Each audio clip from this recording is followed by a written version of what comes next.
இந்த சேனலில் ஷேர் பண்ணுற இன்ஃபர்மேஷன் அண்ட் ஒப்பீனியன்ஸ் எல்லாமே என் பர்சனல் வியூஸ் அண்ட் எக்ஸ்பீரியன்ஸஸை பேஸ் பண்ணுது. It does not represent any organisation and மற்றவங்களோட பெர்ஸ்பெக்டிவ்ஸ் டிஃப்ரெண்ட்டாக இருக்கலாம். This content is for informational and entertainment purposes only. யார் மனதையும் புண்படுத்துவதற்கு அல்ல.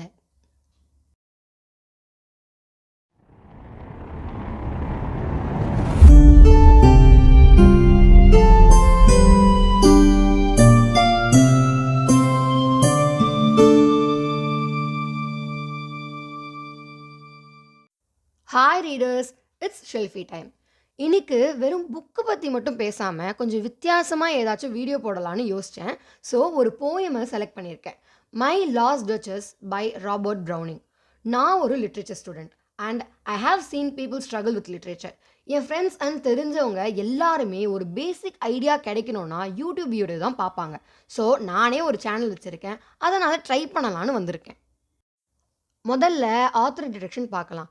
ராபர்ட் ப்ரௌனிங் விக்டோரியன் எரால ரொம்ப ஃபேமஸான இங்கிலீஷ் போயட் அண்ட் பிளேரைட். இவரை ரொம்ப அட்மையர் பண்ணது எதுக்காகனா dramatic monologue and deep psychological இன்சைட்னால தான். இவர் நிறைய போயம் ட்ராமாட்டிக் மோனோலாக் யூஸ் பண்ணி எழுதியிருக்கிறாரு. இவர் கேம்பர்வெல் லண்டனில் பிறந்தார். மற்ற பெரிய போயட் மாதிரி இவர் பெரிய பெரிய யூனிவர்சிட்டிலலாம் போய் படிக்கலை.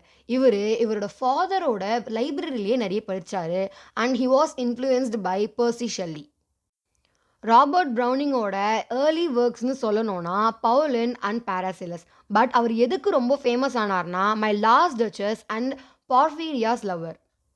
அந்த ரெண்டு போயம்லேயும் complexities of human emotion and மொராலிட்டியை ரொம்ப அழகாக காமிச்சிருப்பார். அவர் எலிசபெத் பேரட்னு ஒரு ஃபெல்லோ போயட்டை 1846 கல்யாணம் பண்ணிட்டு இட்டாலிக்கு போயிட்டாரு. அங்கே போய் ரொம்ப அவரோட பெஸ்ட் ஒர்க்ஸ்லாம் எழுதினார். Men and women and the ring and the book அப்படின்னு ரெண்டு பெரிய போயமை எழுதியிருக்கிறாரு. ப்ரௌனிங்கோட போயமில் intellectual vigour, optimism and dramatic இன்டென்சிட்டிலாம் இருக்கிறதுனால அவரை கிரேட்டஸ்ட் வாய்ஸஸ் ஆஃப் விக்டோரியன் போயட்ரின்னு சொல்லுவாங்க. He died in Venice in 1889 and அவரை வெஸ்ட்மினிஸ்டர் ஆபீஸ் போயட்ஸ் கார்னரில் பரி பண்ணாங்க. இப்போது ட்ராமாட்டிக் மோனோலாக்னா என்னன்னு பார்க்கலாம். A dramatic monologue is a poem or speech spoken by one person who reveals their thoughts and feelings to a silent listener or audience. Dramatic monologue ஒரு ஸ்பீச்னு சொல்லலாம், இல்லைனா ஒரு போம்னு சொல்லலாம். அது ஒரு ஒன் பர்சன் சைலண்ட் லிசனர்ஸ்க்காக சொல்கிறது. அந்த ஆடியன்ஸில் எவ்வளோ பேர் வேணால் இருக்கலாம். இந்த டைப் ஆஃப் போயமில் ஒரு கேரக்டர் மட்டும்தான் பேசுவாங்க அண்ட் அவங்க வேர்ட்ஸ் மூலிமா நம்ம அவங்களோட பர்சனாலிட்டி, எமோஷன் அண்ட் சிச்சுவேஷனை ஈஸியாக கண்டுபிடிக்கலாம். ஃபார் எக்ஸாம்பிள் ராபர்ட் ப்ரௌனிங்கோட மை லாஸ்ட் டச்சஸ் அந்த போயம் தான் நம்ம இன்றைக்கி பார்க்க போகிறோம். மை லாஸ்ட் டச்சஸில் ஒரு டியூக்கு அவரோட லேட் ஒய்ஃப் பற்றி பேசுவார்.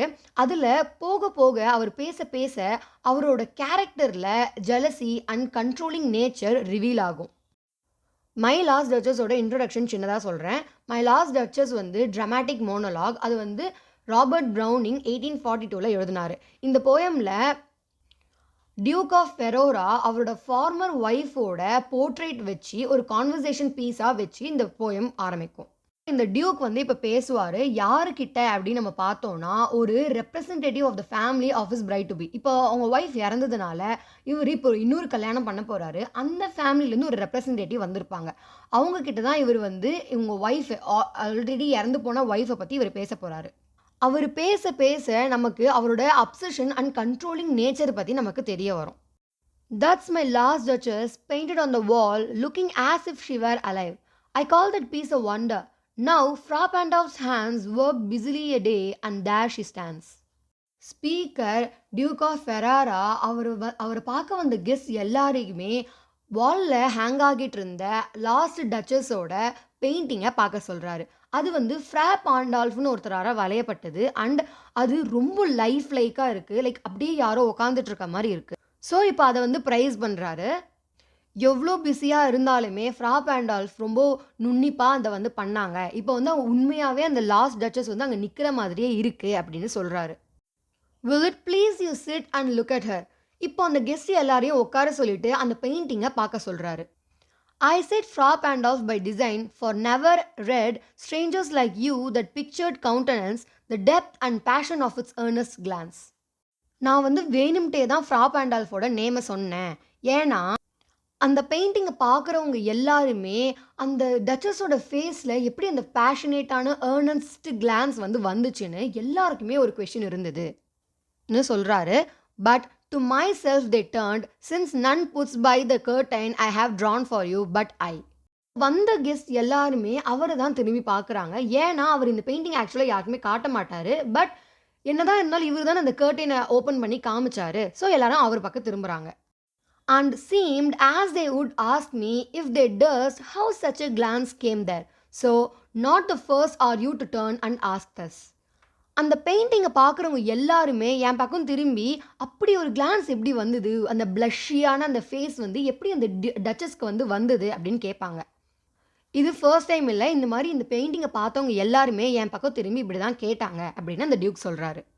Sir, it was not her husband's presence only called a spot of joy into the duchess cheek. என்னோட ப்ரெசன்ஸ்னால தான் அந்த சீக்கில் அந்த ப்ளஷ் வந்ததுன்னு என்னால் சொல்ல முடியாது. Perhaps Fra Pandolf chanced to say her mantle laps over my lady's wrist too much, or paint must never hope to reproduce the faint half flush that dies along her throat. Maybe Fra Pandolf ஏதாச்சும் ஒரு complement கொடுத்துருக்கலாம். இல்லைனா அவங்க shawl ரொம்ப கீழே சீக்குது, அதை கொஞ்சம் எடுத்து விடுங்கன்னு சொல்லியிருக்கலாம். இல்லைனா அவங்க த்ரோட்டில் வர அந்த ஹாஃப் ஃப்ளஷ், வெக்கப்பட்டா ஹாஃப் ஃப்ளஷ் வரும்ல, அது என்னால் பெயிண்டிங்கில் ப்ரொடியூஸ் பண்ண முடியாதுன்னு சொல்லியிருக்கலாம். Such stuff was courtesy, she thought, and cause enough for calling up that spot of joy. அந்த ஃபார்மர் டச்சஸ் இந்த மாதிரி சிம்பிள் காம்ப்ளிமெண்ட்டுக்கெலாம் நம்ம ப்ளஷ் ஆகலாம், இது ஒரு கர்டசி அப்படின்றது நினச்சிட்டு இருக்காங்க.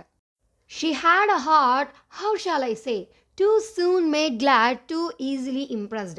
அந்த டச்சஸ் எப்படின்னா அவங்களுக்கு எல்லாமே ஹாப்பியாக இருக்கும், எதை பார்த்தாலும் அவங்களுக்கு ஹாப்பியாக இருக்கும், அண்ட் எல்லாமே ஈஸியாக அவங்கள இம்ப்ரெஸ் ஆகிடும். She liked whatever she looked on and her looks went everywhere. Sir, it was all one. அவங்க எதை பார்த்தாலுமே அவங்களுக்கு அது ரொம்ப பிடிக்க ஆரம்பிச்சிடும், அண்ட் எல்லாரையும் அவங்களுக்கு ரொம்ப பிடிக்கும். அவங்க எல்லாத்தையுமே ஒரே மாதிரி தான் பார்ப்பாங்க, லைக் எல்லாமே அவங்கள இம்ப்ரெஸ் ஈஸியாக பண்ணிடும் அப்படின்னு சொல்லிட்டு அந்த டியூக் கம்ப்ளைண்ட் பண்ணுறாரு. My favour at her breast, the dropping of the daylight in the west, the bough of cherries some officious fool broke in the orchard for her, the white mule she rode with round the terrace. நான் அவளுக்கு கிஃப்டாக கொடுத்த brooch, அப்புறம் sunset ஆகிறது, even cherry, யாரோ ஒருத்தவங்க அவகிட்ட ஒரு செர்ரி கொடுத்தாலோ, இல்லைனா மியூலுன்றது ஹார்ஸ் அண்ட் டாங்கி மாதிரியே இருக்கிற ஒரு அனிமல், அது மேலே அவள் உட்காந்து ஒரு ரைட் போனாலும் எல்லாமே அவளுக்கு ஈக்குவலான ஹாப்பினஸை தரும் அப்படின்னு சொல்கிறாரு. இது ஒரு கம்ப்ளைண்ட்டாக சொல்கிறாரு. All and each would draw from her alike the approving speech or blush at least. எல்லாத்துக்குமே அவங்க ஒரே கைண்ட் வேர்ட்ஸ் தான் சொல்லுவாங்க, அண்ட் எல்லாத்துக்குமே அவங்க ப்ளஷ் பண்ணுவாங்க அப்படின்னு சொல்லி அந்த டியூக் சொல்கிறாரு.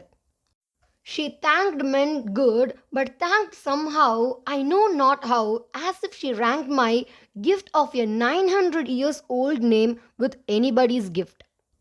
அந்த டச்சஸ் எல்லாரையுமே ஒரே மாதிரி தேங்க் பண்ணியிருக்காங்க வித் சேம் ப்ளஷ், அண்ட் இது அவருக்கு கோவம் உண்டாக்குது. ஏன்னா என்னோட 900 இயர்ஸ் ஆன்சஸ்டர்ஸ் அண்ட் என்னோட அவ்வளோ பெரிய நேமும் யாரோ கொடுக்குற அந்த செர்ரிஸும் ஈக்குவலா அப்படின்னு சொல்லி கேட்குறாரு. Who would stoop to blame this sort of trifling? இந்த மாதிரி ஒரு பிஹேவியரை நான் கேட்குறதே நான் தரம் இறங்குற மாதிரி எனக்கு ஃபீல் ஆகுது அப்படின்னு சொல்கிறாரு. Even had you skill in speech, which I have not, to make your will quite clear to such an one and say, just this or that in you disgusts me. Here you miss or there exceeds the mark. இப்போ Duke ஒரு hypothetical situation யோசிக்கிறாரு. அதில் அவர் அந்த டச்சஸை confront பண்ணுற மாதிரி யோசிக்கிறாரு. இப்போ அவரால் ஏதாச்சும் சொல்ல முடியும் அப்படின்னு இருந்தால் அவர் நீ பண்ணுறது உன் கேரக்டர் எனக்கு டிஸ்கஸ் கொடுக்குது, and here you did little too much, இங்கே ரொம்ப சிரிச்சிட்ட, இங்கே ரொம்ப கம்மியாக சிரிக்கிற, அந்த மாதிரி என்னால் சொல்ல முடியும். And if she let herself be lessened so, nor plainly set her wits to yours, forsooth, and made excuse. இதை சொன்னதுக்கு அப்புறம் அந்த ஃபார்மர் டச்சஸ் இந்த டியூக் சொல்கிறாருன்னு மாற்றிக்கிட்டாங்கன்னா அவங்களும் தரம் இறங்குற மாதிரி ஆகுது. இன்ஸ்டெட் ஆஃப் பீயிங் ஸ்டப்பர்ன், அவங்க ஸ்டப்பர்னாக இல்லாமல் அவங்க நான் சொன்னேன்னு சொல்லி மாற்றிக்கிட்டாங்கன்னா அதுவும் தரம் இறங்குறது அப்படின்னு சொல்கிறாரு. Even then would be some stooping and I choose never to stoop. இந்த லைன் அவரோட மேல் டாமினன்ஸ் அண்ட் மிசோஜனிஸ்டிக் வியூவை சொல்லுது. அந்த டச்சஸ் அவங்களோட ஒய்ஃப் தான். ஆனா, அவங்க கிட்ட போய் இந்த மாரி பண்ணாத, அந்த மாரி பண்ணுன்னு சொல்றது கூட இவர இறக்குற மாரி அவர் ஃபீல் பண்றாரு. இதுல தான் அந்த டிராமாட்டிக் மோனோலாக்ல சொன்னேன்ல, கேரக்டர் அண்ட் சிச்சுவேஷன வந்து காமிக்கும் அப்படின்னு சொல்லிட்டு, இப்போ இவரோட ரியல் கேரக்டர் வந்து ரிவீல் ஆகுது. "Oh sir, she smiled no doubt, whenever I passed her, but who passed without much the same smile?" இப்போ டியூக் திரும்பியும் ஃபர்ஸ்ட்லேருந்து சொல்கிறாரு, அவங்க ஸ்மைல் பண்ணாங்க, அந்த டச்சஸ் நான் போகும்போதும் ஸ்மைல் பண்ணாங்க, ஆனால் வேற யாராச்சும் போனாலும் அதே ஸ்மைல் கொடுக்குறாங்க அப்படின்னு சொல்லி திரும்பி கம்ப்ளைண்ட் பண்ணுறாரு. "This grew, I gave commands, then all smiles stopped together, there she stands as if alive." இதுதான் எனக்கு ரொம்ப ஃபேவரட்டான லைன். இதில் அந்த டியூக் என்ன சொல்கிறாருன்னா, அவங்க எல்லாத்துக்குமே சிரிச்சுக்கிட்டே இருந்தாங்க. So I gave a command. நான் இப்போ ஒரு கமாண்ட் கொடுத்தேன். அவளோட ஸ்மைல் ஸ்டாப் ஆயிடுச்சு. இப்போ அந்த பெயிண்டிங்கை பாருங்க, அவங்க நின்றுட்டு இருக்க மாதிரியே இருக்கு. விச் மீன்ஸ் டியூக் வந்து அந்த டச்சஸை கொலை பண்ண சொல்லிட்டாரு. "Will it please you rise? We will meet the company below then." இப்போ டியூக் வந்து உட்காந்துட்டு இருக்க கெஸ்ட் எல்லாம் எழுந்துக்க சொல்றாரு. ஏன்னா இப்போ அவங்க வந்து டவுன் ஸ்டேர்ஸ் போறாங்க. "I repeat the count, your master's known munificence is ample warrant that no just pretense of mine for dowry will be disallowed." இப்போ தான் ஃபைனலி அந்த கெஸ்ட் வந்து யாரு அப்படின்னு நமக்கு சொல்றாங்க. இப்போ வந்து அந்த கெஸ்ட் யாருன்னா, ஒரு எமிசரி. அவர் வந்து ஒரு கவுண்ட்டுக்காக தான் இப்போ வந்திருக்காரு. அந்த கவுண்டோட டாட்டரை தான் டியூக் வந்து கல்யாணம் பண்ணிக்க போறாங்க. இப்போ வந்து அந்த கவுண்டோட ஜெனராசிட்டி பத்தி இவர் பேசுறாரு. என்ன சொல்றாருன்னா, நான் எவ்வளோ டவுரி கேட்டாலுமே அந்த கவுண்ட் வந்து எனக்காக தருவாங்க, நான் தர முடியாதுன்னுலாம் சொல்ல மாட்டாங்க அப்படின்னு சொல்லுவாரு. இந்த லைன்ல வந்து இவரோட கிரீட் அண்ட் அவரோட அந்த கில்ட்லெஸ் கேரக்டர் வந்து நமக்கு தெரியுது. "Though his fair daughter's self, as I avowed at starting, is my object." என்னதான் எனக்கு பணம்லாம் வேணும்னு இல்லைனாலும் அவர் வந்து நான் கேட்கலனாலுமே தருவார், எனக்கு வந்து அந்த பொண்ணு தான் வேணும் அப்படின்ற மாதிரி சொல்கிறாரு. But which is obviously lie. "Nay, we will go together down, sir. Notice Neptune, though taming a seahorse thought a rarity, which Claus of Innsbruck cast in bronze for me." இப்போ டியூக் வந்து எமிசரியை down stairs கூட்டிகிட்டு போகிறாங்க. அப்போ வந்து சைடில் God Neptune வந்து சீ ஹார்ஸை dam பண்ணுற மாதிரி ஒரு ஸ்டாச்சு பார்க்குறாங்க. அந்த ஸ்டாச்சு கிளாஸ் ஆஃப் இன்ஸ்பர்க்ன்றவர் வந்து செஞ்சுருக்கிறாரு. Neptune Roman god of sea and Greek மித்தாலஜியில் அவரை பொசைடன்னு சொல்லுவாங்க. அதே மாதிரி இந்த லாஸ்ட் லைனில் நம்மளால் இன்னொரு விஷயத்த வந்து கணிக்க முடியும். என்னன்னா, இவர் இவ்வளோத்தையும் பேசுகிறாரு, ஒருத்தரோட கேரக்டரை பற்றி ஃபுல்லாக எல்லாத்தையும் சொல்லிட்டு வராரு. லாஸ்ட்டில் சம்மந்தமே இல்லாமல் நம்மளோட ஒய்ஃபையே கொன்னுட்டோன்னு கூட இல்லாமல் அவர் வந்து நார்மலாக ஒரு ஸ்டாச்சுவை பற்றி பேசிட்டு போகிறாரு. ஸோ இது எல்லாத்தையுமே அவர் வந்து ரொம்ப ட்ரிவியலான ஒரு விஷயமா பார்க்குறாரு. இப்போ தீம்ஸ் ஒரு 5 பார்க்கலாம். ஃபர்ஸ்ட் தீம் வந்து பவர் அண்ட் கண்ட்ரோல். அந்த டியூக்கோட ஸ்பீச் வச்சு நம்மளால் பார்க்க முடியும். அவர் வந்து அவங்க ஒய்ஃபோட பிஹேவியரை எப்படிலாம் மாற்ற ட்ரை பண்ணார். ஆனாலும் அந்த கண்ட்ரோல் அவர்கிட்ட தெரியுது. அவர் வந்து போய் சொல்ல மாட்டார். பட் அந்த கண்ட்ரோல் அவரோட கேரக்டரில் தெரியும். அதே மாதிரி அவங்களோட அந்த ரிலேஷன்ஷிப்பில் இருக்கிற அந்த அப்ரெசிவ் டைனமிக்கும் ஈஸியாக தெரியும். செகண்ட் தீம் வந்து ஜெலசி அண்ட் ப்ரைடு. அந்த டச்சஸ் எல்லாரையும் பார்த்து ஃப்ரெண்ட்லியாக தான் சிரிக்கிறாங்க. ஆனால் அவருக்கு அது ஜெலசியை வந்து உண்டாக்குது. அண்ட் ப்ரைடு எப்போ வரும்னா, அவரால் நீ இந்த மாதிரி பண்ணாதுன்னு கூட சொல்ல முடியாது. ஏன்னா தன்னை அவர் இறக்கிப்பார். அது வந்து pride. Objectification of women third theme. இந்த போமில் அந்த டச்சஸை ஒரு ஆப்ஜெக்டாக தான் வச்சு பேசுவாங்க. ஏதோ ஒரு பொம்மை இருக்குது, அதை பற்றி பேசுகிற மாதிரி தான் பேசிகிட்டு இருப்பார் அந்த போர்ட்ரேட்டை வச்சு. இது வந்து பேட்ரியார்க்கல் ஆட்டிடியூட் வச்சு சொல்லுது. அண்ட் விமனை வந்து ஒரு மியர் பொசஷனாக தான் காட்டுறாங்க. நெக்ஸ்ட்டு வந்து அப்பியரன்ஸ் விசஸ் ரியாலிட்டி. ஃபஸ்ட்டு நம்ம இந்த போயமை ஸ்டார்ட் பண்ணும்போது ஒரு டியூக்கு அவரோட எக்ஸ் ஒய்ஃபை பற்றி ரொம்ப மன உருகி பேசுகிற மாதிரி ஆரம்பிக்கும். ஆனால் அதுக்கப்புறம் தான் அவரோட ரியாலிட்டி தெரியும். அவர் வந்து ரொம்ப ஒரு கண்ட்ரோலிங்கான அப்சசிவ் பர்சன் அப்படின்னு சொல்லிட்டு. லாஸ்ட்டாக ஆர்ட் அண்ட் மெமரி. அந்த டச்சஸோட ப்ரெசன்ஸே ஒரு போர்ட்ரேட்டாக தான் காமிப்பாங்க. வெறும் கர்டன் பின்னாடி இருக்கிற ஒரு போர்ட்ரேட், அவ்வளவுதான். இது என்ன சிம்பலைஸ் பண்ணுதுன்னா, ஒரு ஆர்ட்டை நம்மளால் ஈஸியாக மேனிப்புலேட் பண்ண முடியும். அண்ட் வித்தியாசமான ஒரு லெகசியை நம்மளே வந்து மறைச்சி பொய் சொல்ல முடியும் அப்படின்றது. இப்போது literary devices. First literary device வந்து ட்ராமாட்டிக் மோனோலாக். இந்த என்டையர் போமே ஒரு ஸ்பீச் மூலயமா தான் வருது. அது வந்து அந்த டியூக் வந்து சொல்கிறாரு to a group of audience. Next irony. முதல்ல அந்த டியூக் வந்து தன்னை ஒரு ரீசனபிளான பொலைட்டான ஆளாக காட்டுறாரு. ஆனால் அவரோட வேர்ட்ஸ் வந்து அவரோட க்ரூவல்ட்டி அண்ட் பொசசிவ்னஸை காட்டுது. Third one imagery. இந்த போம்ல நெறைய லைன்ஸ்ல வந்து விவிட் டிஸ்கிரிப்ஷன்ஸ்லாம் வந்து நம்மளால ஒரு எமோஷன வந்து ஈஸியா புரிஞ்சுக்க முடியும். எக்ஸாம்பிள் வந்து "the depth and passion of its earnest glance, half flush that dies along her throat." இது சொன்ன உடனே நம்ம வந்து ஒரு கழுத்துல வந்து ஒரு ப்ளஷ் வர மாரி நம்ம வந்து யோசிப்போம். லாஸ்ட்டா வந்து மெட்டஃபர். அந்த டச்சஸ வந்து ஒரு பொசஷன் இல்லன்னா ஒரு ஆர்ட் ஒர்க்கா கன்சிடர் பண்றாங்க ராதர் தேன் எ பெர்சன். இதுக்கு எக்ஸாம்பிள் வந்து "தட் பீஸ் அ வண்டர்." அது வந்து வெறும் ஒரு போர்ட்ரேட்டா தான் பார்க்குறாங்க. அதுல வந்து ஒரு விமன் இருக்காங்க. அவங்கள வந்து நம்ம தான் கொன்னுட்டோம். அதெல்லாம் எதுவுமே இல்ல. அவங்க வந்து ஒரு பொசஷன். ஹிஸ்டாரிக்கல் கான்டெக்ஸ்ட் கொஞ்சம் சொல்றேன். மை லாஸ்ட் டச்சஸ் வந்து இட்டாலியன் ரெனசான்ஸ் பீரியட்ல ஃபெராரால நடக்கிற மாரி எழுதுறாரு. இது வந்து 16th செஞ்சுரியில வந்து நடக்கிற மாரி இருக்குது. அண்ட் இந்த எரால revival of art, culture and humanism தான் ரொம்ப ஃபேமஸா இருந்தது. இந்த போம்ல வர டியூக் வந்து maybe Alfonso second d'Este duke of ஃபெராராவா இருக்கலாம் அப்படின்னு சொல்றாங்க. இதோட ஹிஸ்டாரிக்கல் கான்டெக்ஸ்ட் என்ன சொல்லுதுன்னா, டியூக்ஸ் அண்ட் மோஸ்ட்டான நோபல்ஸ் எல்லாருமே அரேஞ்ச் மேரேஜ் தான் பண்ணிப்பாங்க. Because of political alliances. இதனால வந்து அவங்க வந்து ட்ரூ லவ்க்காக பண்ணாததுனால, விமன வந்து ஒரு ஆப்ஜெக்ட்டாவே பார்க்க ஆரம்பிச்சுட்டாங்க அப்படின்னு சொல்றாங்க. விமன ஒரு பொசஷனாவும் ஆர் ஸ்டேட்டஸ் சிம்பிளாவும் பார்க்க ஆரம்பிச்சுட்டாங்க ராதர் தேன் ஈக்குவல்ஸ். ஃபைனலி வீடியோட எண்டுக்கு வந்துட்டோம். ஐ ஹோப் உங்களுக்கு புரிஞ்சுது அப்படின்னு சொல்லிட்டு. இந்த மாரி வேற ஏதாச்சும் போயம்ஸ் உங்களுக்கு வந்து கஷ்டமா இருந்துச்சு, ஆர் ஷார்ட் ஸ்டோரீஸ் ஆர் நாவல் அது வந்து ரொம்ப பெருசா இருக்கு, என்னால படிக்க முடியல அப்படின்ற மாரி ஏதாச்சும் இருந்ததுன்னா, கமெண்ட்ஸ்ல சொல்லுங்க. நான் வந்து கண்டிப்பா அத வந்து போட ட்ரை பண்றேன். சைட் பை சைட் நான் வந்து புக் சஜஷன்ஸும் போடுவேன். So, bye. தேங்க்ஸ் ஃபார் வாட்சிங் திஸ் வீடியோ.